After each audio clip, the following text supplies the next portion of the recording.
ایک اور حدیث یاد آئی، یوشک الامم تداعی علیکم کما تداعی الاکلۃ الی قصعتها، ایک دن آئے گا میری امت کو ایسے تقسیم کریں گے غیر جیسے دسترخوان پہ روٹی تقسیم کی جاتی ہے ٹکڑے ٹکڑے کر کے۔ تو صحابہ نے پوچھا اب من قلت نحن یومئذ یا رسول اللہ، یا رسول اللہ کیا ہم اس دن تھوڑے ہوں گے؟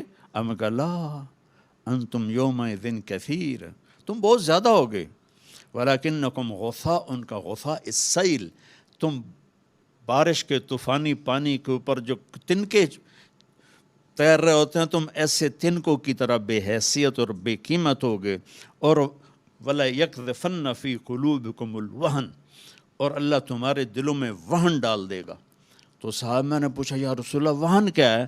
کہ حب الدنیا و کراہیت الموت، دنیا کے غلام بن جاؤ گے، دنیا کے بندے بن جاؤ گے، اور موت سے ڈرنے لگ جاؤ گے۔ بھلا موت تو اللہ کی ملاقات ہے۔ ابراہیم علیہ السلام کے پاس اسرائیل آ گئی، چلو جی، تو وہ کہنے لگے بھلا کبھی خلیل بھی خلیل کو مارتا ہے؟ تو وہ اسرائیل واپس گئے، کہا جی وہ ابراہیم تو یہ کہہ رہے ہیں، کہا اچھا اس سے کہو کبھی خلیل بھی خلیل کے ملنے سے رکتا ہے؟ تو انہوں نے کہا جی اوپر سے تو یہی جواب ہے، کہا جلدی کر لے جا لے جا۔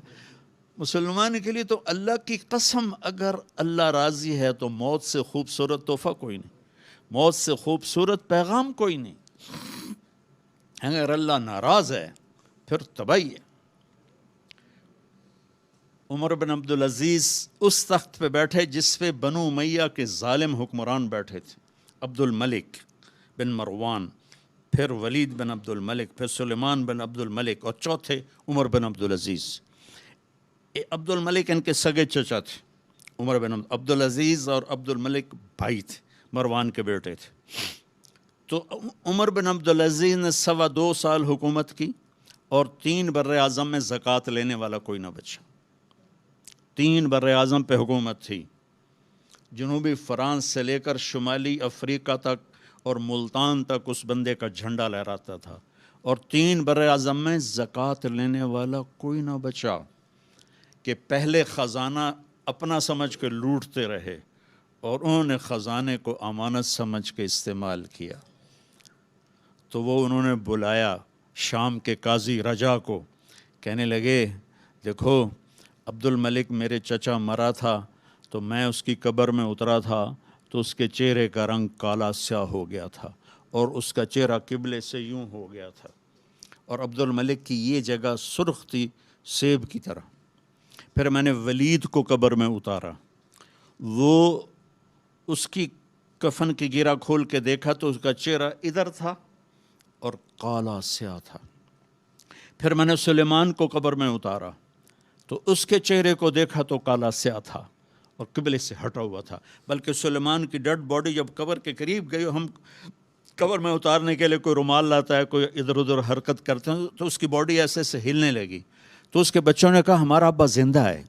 عمر بن عبدالعزیز نے فرمایا زندہ نہیں، قبر کا عذاب شروع ہو چکا ہے۔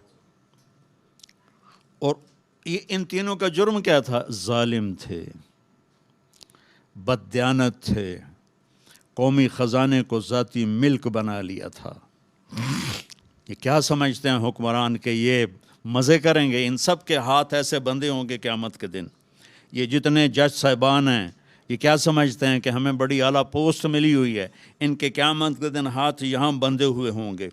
پھر اللہ پوچھے گا بتا تجھے جو حکمران بنایا تھا تو نے کیا کیا میرے بندوں کے ساتھ؟ اگر وہ جواب دے سکا تو اس کے ہاتھ چھوڑ دیے جائیں گے، ورنہ انہی بندے ہاتھوں کے ساتھ جہنم میں گر جائے گا۔ اور قاضی سے اللہ پوچھے گا ہاں کیا فیصلے کیے تھے، کتنے ظلم کے فیصلے کیے تھے، کتنے عدل کے فیصلے کیے تھے؟ اگر وہ عدل کے فیصلوں میں کامیاب ہو گیا تو ہاتھ چھوڑ دیے جائیں گے اور جنت میں چلا جائے گا۔ اگر ظلم کے فیصلے کرتا مر گیا تو انہی بندے ہاتھوں کے ساتھ آگ میں چلا جائے گا۔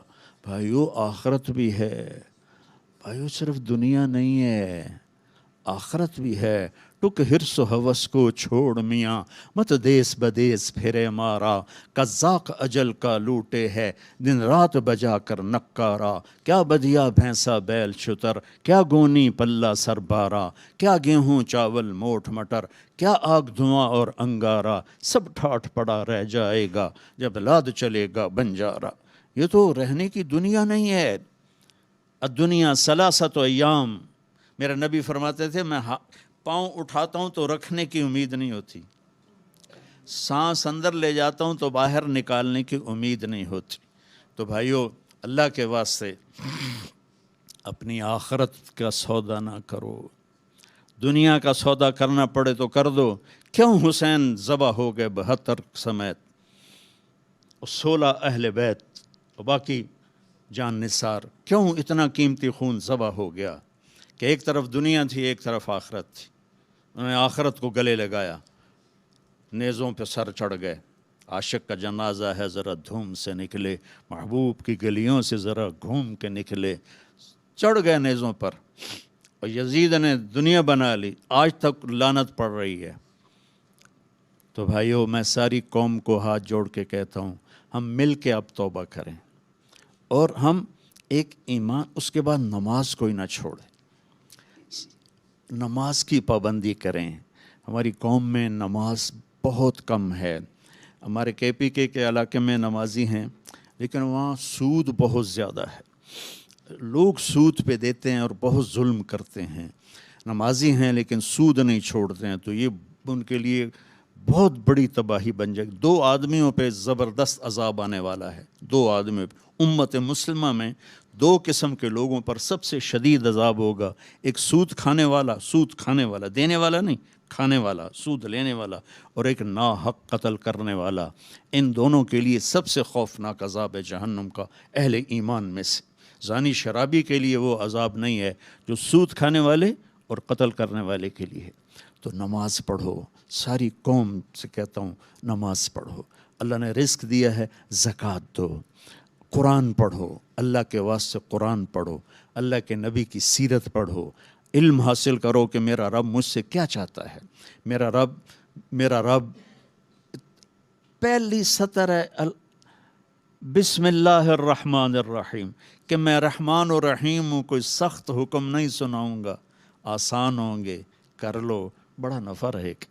تو قرآن پڑھو، نبی کی زندگی پڑھو، صحابہ کی زندگی پڑھو، اور قرآن کو اپنا ورد بناؤ۔ تیسرا کلمہ، درود شریف، استغفار، چلتے پھرتے اٹھتے بیٹھتے اپنا یہ ذکر بناؤ، اور اپنے اخلاق کو بلند کرو۔ آپ سارے سیاسی لوگ بیٹھے ہیں، لیکن میں نبی کی بات کروں گا، اپنی زبان کا بول میٹھا کرو۔ سب سے کہتا ہوں، جتنے سن رہے ہیں، زبان کا بول میٹھا کرو۔ میرے نبی کو پسند نہیں ہے شدت کے بول، اور ایک یہ بعد میں کہوں گا۔